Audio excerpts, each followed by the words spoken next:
You guys are lost. You guys are deceived. Only those the Spirit of God can receive the Spirit of God. So you guys need to be rebuked. If you're coming out here and bringing out this nonsense, you guys are already lost. Assalamu alaikum. This video is in response to the recent video posted by the Christian Forgiveness Ministries, which is titled Satanic Cult Gets a Chance to Accept Christ. They had posted multiple videos in their attempt to portray the Ahmadiyya Muslim community as a satanic cult. Surprisingly, from the 3 videos posted, 2 have been mysteriously removed by the church. Now let's get to the actual incident itself. So we were on Young and Dundas, handing out flyers, setting up banners, when the Christian Forgiveness Ministry group came towards us with a loudspeaker and started protesting. All of the protests and everything that they were doing was caught on tape. And this tape was about 4 hours in length, which caught a lot of other behavior which was not meant to be posted online.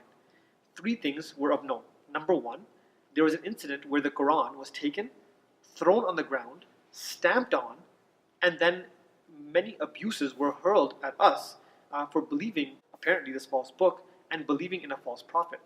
The second thing that occurred was that they claimed our prophet was a drug addict. You came out here with this picture of this drug addict. A crackhead. You came out here with this picture of this crackhead. Someone who died in a toilet. These people right here are ignorant. They don't stand on the word of God. They stand on this guy who died on a toilet constipated. And they said that if we, at this point in time right now, were to step outside and walk on the road, and if we got hit by a car, we're going straight to hell. Right now, if you were to cross the street and get hit by a car, you're going to hell. And thirdly, what ended up happening was that many Christian groups, many Christian individuals started supporting us, and they started attacking them, pushing them and shoving them for their behavior, which they felt that was against the teachings of Christ in one sense. Hey, listen, demon. Listen, demon. Silence, demon. Talk on the Silence. microphone so no one can hear. No one can hear what anyone else says. I don't do that. That's all you do. You talk on the microphone so no one can hear. Because I got the truth and you don't. Hey, beat your feet too, man. Beat your feet. Also, this satanic cult that they're referring to is the Ahmadiyya Muslim community, and they deleted many scenes where we posed various questions to them which they could not answer. This was unfortunate, and this was recorded in the deleted scenes and posted online. And this led to many viewers, many people commenting and asking for a dialogue to discuss and to see who has the facts or the truth with regards to the life of Jesus. So what I want to show now are a few clips of the Ahmadiyya Muslim community and of the Christ Forgiveness Church, which are going to be put together, and I want the viewers to decide who best represents the true teachings of Christ. You guys are not of God. You guys are of Satan. And so I treat Satan like they deserve to be treated. That's why you're wearing red with your crazy eyes, because you look like Satan too. Satan's brother, Satan's other brother, Satan's younger brother. Where the other guy go? Look, you got Stockholm syndrome, bro. You know what Stockholm syndrome is? Is when a man kidnaps a little kid, and the little kid starts to fall in love with his kidnapper. So now you're representing your kidnapper. He spreads love. What kind of love he's spreading to you, man? Until 11 o'clock at night, till you take your fake, phony, fast snake God out of here. Get this guy out of here, man. Guga bagagagu. You know what? You might as well. That's Guga bagagagu. Get that. That's who they worship.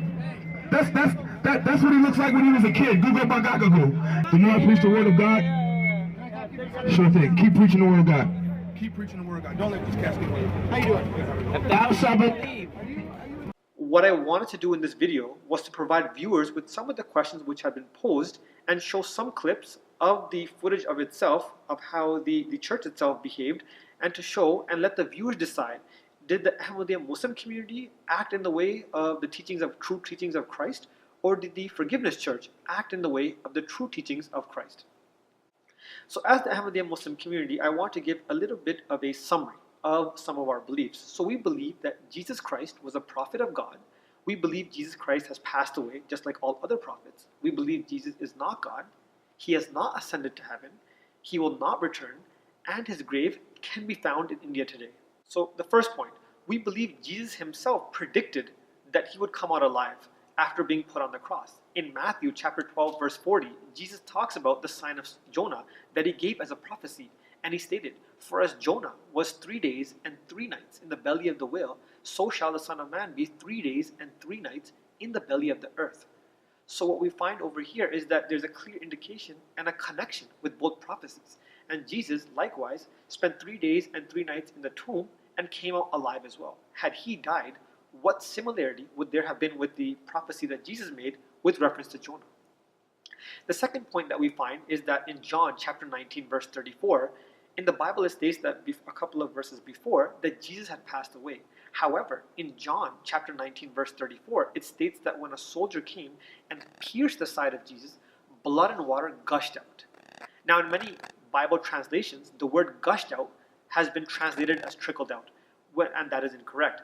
The Greek word used over here is called euthys, or the Greek word used over here is known as euthys, and euthys means to gush out. So what we find over here is that Jesus, his heart was still beating, which is why blood and water at that point in time was able to gush out. Then we find in John chapter 19 verse 39, where Nicodemus came and took the body of Jesus and brought 100 pounds of myrrh and aloe. Now myrrh and aloe, if Jesus had passed away, myrrh and aloe is not used and has never been used as an embalming agent for the dead. Rather, myrrh and aloe has been used as a healing agent for someone who is alive and to help them heal from their wounds. And Nicodemus, realizing that Jesus was still alive, brought myrrh and aloe to heal the body of Jesus. Another interesting point is that the place where Ahmadiyya Muslims claim that Jesus is buried is a place called Kashmir. And within Kashmir, the exact location is known as Srinagar. Srinagar is a Hindi word composed of 2 words, Sir meaning skull and Nagar meaning place.